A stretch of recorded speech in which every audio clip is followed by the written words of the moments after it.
Greetings and welcome to another edition of AUHSD Future Talks. I'm your host, Superintendent Matsuda, Superintendent of the Anaheim Union High School District, a district comprised of 27,000 grades 7 through 12 students. And we have over 7,500 listeners to our podcast, AUHSD Future Talks.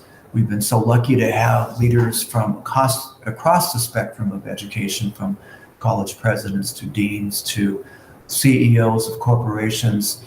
And today we are with one of our very own teachers, Mr. Robin Turner, who's been with us for 33 years. And I got to say, Robin, you know, there's that saying that you've been 33 years, or do you teach every year? You know, the same for 33 years. And you are a person who has grown and evolved. And that's what I'm looking forward to hearing from you. So Robin, welcome to our little show.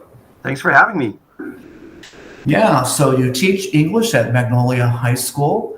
And let's just go a little bit into your journey as a teacher. You said that you had evolved. So how did you get involved in teaching English? And let's hear about a little bit of how you've evolved. So when I was in high school, I was not a very good kid, and I messed around, but I could read really well. And I had an English teacher named Ron Archer, who I'm still very good friends with. And I experienced something in his class that I had never experienced before. He treated people like human beings, like this is just a big clump of humanity in a room, and we're gonna share, and I'm gonna listen to your opinions and give you a little bit of freedom to make decisions. And there was something about that really struck me and kind of inspired me to not just become a teacher, but to become the kind of teacher that he was, someone who was focused on the human beings above all else, above the content. And that's how I got into it. And I just I ran for it. I never wanted to do anything else. And here I am 33 years later, and I can honestly say I've had maybe 5 bad days in my career, and all 5 of those were because of old people, not because of the kids. Well, it's interesting that Ron Archer taught you to look at a classroom as a microcosm of society, which it is. I think teachers that recognize that really have a different attitude toward teaching and learning. I'd like to explore that a little bit. You're nodding your head. What does that mean when you look at your classroom as a microcosm of humanity? How does that affect your approach to teaching? Well, I think, you know, as a human being, I would argue that, you know, we're all evolving, and that rings true for the kids as well. The kids are evolving, and part of the job is to be the audience for that evolution, and part of the job is to help make sure that we're headed in the right direction with that evolution, because it can take multiple pathways. I mean, when you think about your own life, there's probably a collection of very specific moments that really had an impact on you and kind of altered the trajectory of your life. And I feel the same way. And think about how many of those little interactions we have every day with our kids. And just to be able to suggest to a student, you know, you're really good at this, aren't you? How did you become good? And have them, again, you're the audience now, and they share that information back with you it's a powerful tool. So I guess in response to your question, there's the lesson plan, but you know, anybody that's gone on a vacation, you have a plan for how you want to spend your time, but then the reality hits, and then you have to make adjustments based on the humanity that's with you and what they want. I think the classroom is the same way. So you're one of the strongest opponents or proponents of reading and reading in the classroom. And as an English teacher too, I think that you're not only you know, an advocate for reading and writing, but the type of reading and writing, allowing the kids to choose. And there's been a big debate, especially with Common Core over the years, about sort of teaching to this AP construct, the synthesis art argumentative, which is very much nonfiction based. Can you comment on that? And I guess the bigger question, the importance of fiction and using sort of this mirror and window metaphor of fiction. Well, I think that, yes, I am a very strong proponent of reading. And I think that student choice in reading is one of the most important things that we work with, because ultimately we're dealing with a human being that's going to leave the school and go on and become a citizen. And for me, I want those kids to leave Magnolia and still continue to read. And if they haven't made choices as far as the reading goes, then you're done. Then all you've got is the collection of books that they read 4 years that they were with us. So oftentimes I try to kind of think about my own thinking as I read, and what happens in my brain as I read. And I rarely read a book and think to myself, oh, the symbolic implications. That's never the thing that's interesting. But how it relates to my life, how it relates to the society that I find myself in, that's where it gets interesting. And so here, over the last 33 years, I've taught Lord of the Flies, I don't know how many times, and I'm about to teach it again with my online class. But it's always interesting because the society and the lives that are interpreting it are different. And the more that we bring that into the discussion, and that's where the kids find themselves thinking and writing, then the class stays fresh and interesting. If I'm just focused on like what was the Christ figure in Lord of the Flies year after year after year, then I'm going to hit burnout pretty soon. So what is the value of fiction and novels and versus nonfiction? Because I think that's, for the last 10 years, that's been more of a focus especially in secondary English classes. Well, full disclosure here, I'm more of a nonfiction guy. I that's kind of for my own personal habits, that's what I gravitate toward. However, there's something that fiction does to us in that it stirs our emotions in a way that oftentimes nonfiction can't quite do. And so I vividly remember when I was a young teacher, I was going to teach Animal Farm for the first time. And I was flying back from Washington, D.C., and then that's when I read the book. And I got to the part where Boxer died, and it just devastated me. And I wanted to tell the people sitting next to me, who were both strangers, about what I was experiencing, because it was it hit me so hard, And I think nonfiction is a lot more cerebral, and fiction oftentimes reaches into the heart. And if you want to generate more active participation in our citizenry, you've got to do both. You've got to have both. So I think for English teachers, fiction is it's a huge part of the diet that a kid has to read.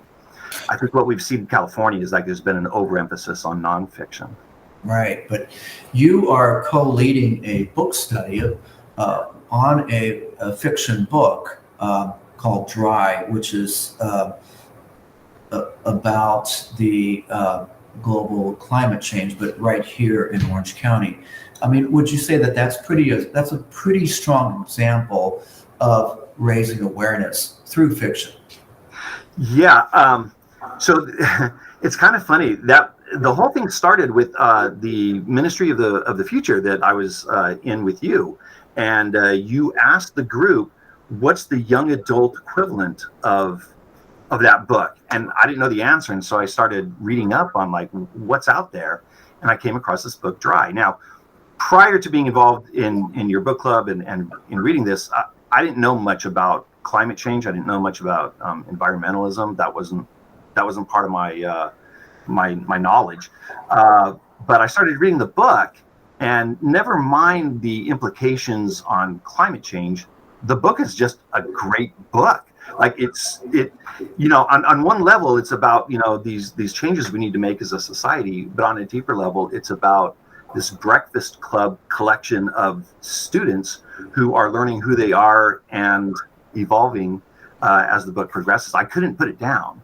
And so that kind of inspired me. Well, I think this is something every kid should have an opportunity to look at. And so that goes back to what you said about humanity, the class as a humanity. That also, I mean, Dry is another kind of iteration of of Lord of the Flies, right? You have this catastrophe, and they're almost thrown on this island called Orange County without any water, right?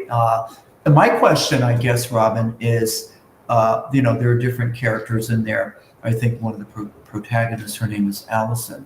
How do we create more Allisons in our classrooms?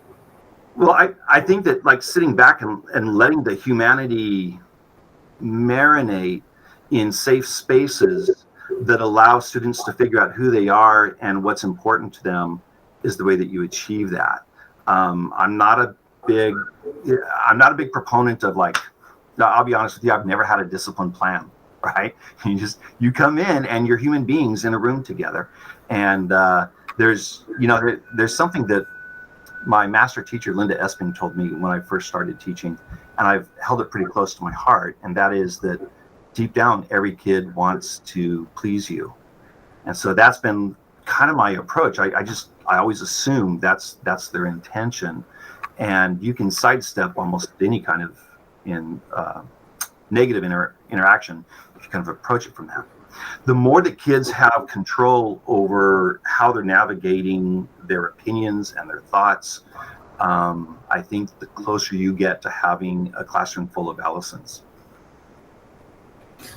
So I'm reminded about the metaphor of literature as sort of either can be a mirror where you look back at your own humanity, or a window where you look through and see others interact. And I think that this is something I know that you talk about, and when you're sharing your knowledge with other teachers. Could you comment on this window mirror metaphor? Yes, and that's why it's interesting. That's why, like, I teach the greatest subject that's available. It's both. Anytime you travel, you can't help but reflect on how it is back home, and that makes you see your own world through a different lens, as well as the world that you're currently vacationing in. And I think fiction is like that too. You see both the world that's being described in the book, as well as sitting back and kind of evaluating your own world as well. To me, that's the interest. That's the thing that makes the job great isn't the curriculum. It's the kids. It's the humanity that's expressing who they're becoming, or, in the case of seniors, who they've become at the completion of high school. And that's why fiction is so great for that. So you're a teacher, like so many that we're trying to recruit and grow, and those who look at kids as part of humanity, as assets. And you said you just said about allowing them spaces to express themselves, which is what ELA is all about. As they've evolved, especially in the social media realm, the digital realm, a lot of traditional English teachers, I think, are having trouble trying to adjust to that new world. What would you say to other English teachers that want to still box them in that traditional argumentative writing versus this whole digital world? Can you comment on that? Yeah, two things. Number one, it's not good for the kids. It's not good for the kids for us to be making the decision makers on how a papers are written. And so if anybody is providing a kid with a 5-paragraph essay model or a Jane Schaefer model, you're doing the kid a disservice, because the whole point is for them to practice making decisions in writing and thinking that they can then take on beyond high school. Number two, it's not good for the teacher. I can say 33 years is a long time to teach. And if you've reduced the class into a simplistic template for kids to fill in thinking, you're going to be burned out by the time you get to your 30th year. It's going to be quite boring. That is not where the fun in teaching lies.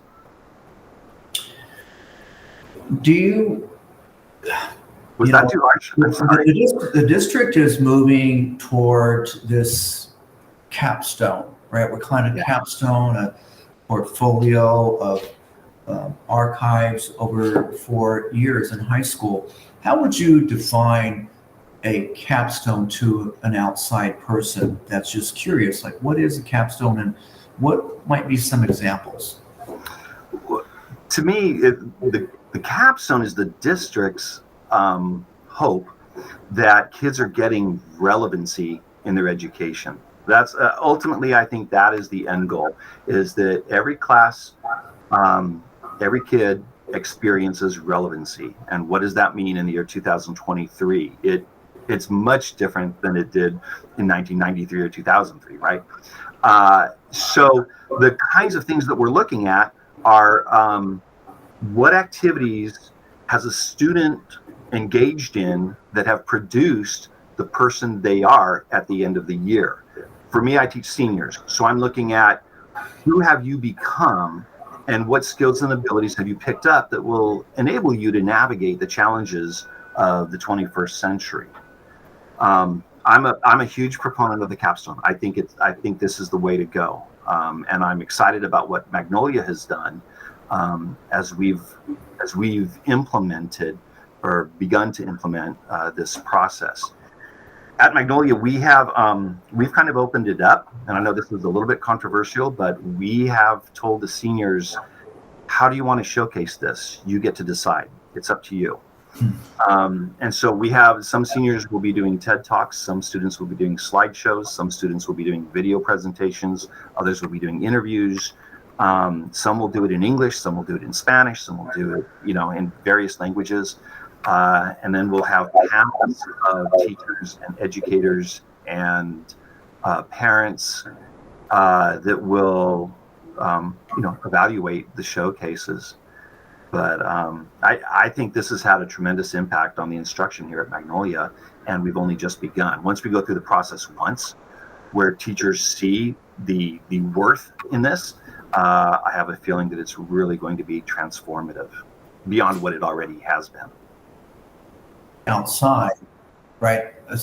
Outside this, our district, that this is happening in the classroom. This is part of your ELA grade. This is not extracurricular after school Saturday. This is in Mr. Turner's classroom.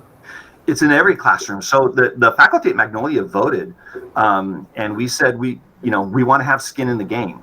And so April 26th and 27th, we are stopping everything, and every class, every period, every kid is going to get assistance in putting together the capstone portfolio, and in the case of seniors, the showcase where they were actually going to present, like I was talking about a few minutes ago. We've also voted as a faculty, about 90% approval on this. We voted that every teacher, every class, every period would be putting the capstone score in their grade book. So everybody's involved in this. And I think it's a beautiful thing that Magnolia has been willing to embrace this. I think a lot of that has been the trust of our principal, Aaron Chow, who has allowed us the freedom to talk and debate and work through some of the issues that come about with this.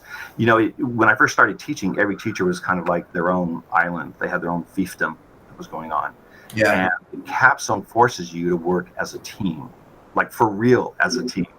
And look at how all the pieces of the high school puzzle work together to produce a kid who's capable of navigating the challenges of the 21st century. That's a huge goal to create more self-actualized kids as they grow into adulthood. Can you comment a little bit, because we're trying to capture a lot of this. We're trying to create what I would call a three-dimensional transcript through the learning management system. There are some people out there who say that we don't need an LMS, a learning management system, outside of our district. What is your experience working with this new one called eKadence, and how we're trying to capture more qualitative data through the capstone? Well, I think eKadence opens up the doors for a lot of opportunity. And I'm not the most knowledgeable when it comes to technology, but I certainly can get by. And I love that with eKadence, you can play around with things, and when you want something that's not there, you can communicate that, and then it will be there. So one of the first things that we did with eKadence at CBA was we wanted to create discussion boards that kind of went across classrooms. I've always thought that you get more powerful responses from the kids when they are interacting with people beyond the classroom, right? So we took other classes and we created discussion boards, and we had them talk their way through, I think it was Fahrenheit 451, but we did video posts, we did emails, we did jam boards, we kind of like escalated it as we went. But I think one of the things that I've learned from being a 5Cs coach is this whole notion of technology ought not simply substitute for an action that you can do, but it ought to create places where you can do things you never could before. And I think that's what eKadence has kind of brought to the table. So I'm a total eKadence guy. I think it's been wonderful, and I feel bad for the teachers that are hesitant because it's opened the door to so much. Going back, Robin, going back to this concept of the classroom as sort of a crucible for humanity, because there are those, Professor Chomsky believes that democracy is at an existential crisis. What is the connection between what happens in Mr. Turner's class and this thing called democracy? I mean, the ability to have discourse, and maybe you disagree but not objectify and hate. Why is this so important to bring that into the classroom? It's a really good question. I think that as we create spaces where the humanity of the classroom is the driving force, and in order to have that happen, there's a lot of listening. There's a lot, nothing bad will happen if you share, your opinions. Let's hear what you have to say. And their opinions are met with genuine enthusiasm and enjoyment. You begin this culture of, it's good to listen to other people. It's good to hear other viewpoints. And I think that's kind of what the country needs right now. We've become so far into our own algorithms of thought that somehow we need to break that and hop on somebody else's thought train and see where it takes us. I don't know that, I think the forces that create that situation are really, really large. And what happens in a classroom is very momentary. But if those moments are frequent enough and they happen in enough classrooms, then I think we probably have changed the trajectory of the country a little bit. Everybody's talking about ChatGPT, this amazing artificial intelligence tool, and especially English teachers, I'm sure, trying to make sense of it. We know that the New York City School District has banned it. What is your response to this new AI technology that's coming into our classrooms? Bring it on. It's the evolution of our society. You can't ban it. You can't. That's like banning phones. That doesn't work. Kids are going to bring phones. You're not going to stop that. I think that if what I'm teaching, if what I'm teaching is limited by the symbolic interpretations of the Christ figure and Lord of the Flies, then I'm probably going to get a lot of chats, right? I'm gonna get a lot of artificial writing. Yeah. But if it really is what the kid's passionate about, you won't. I mean, you'll get what the kid is passionate about, because who wants to hand over their passion to an artificial intelligence? I don't know. Maybe some people will, but I don't think so. I think that, in my classroom, I don't have a prompt. I'm never the question asker. It's always open, here's the genre that we want to play around with.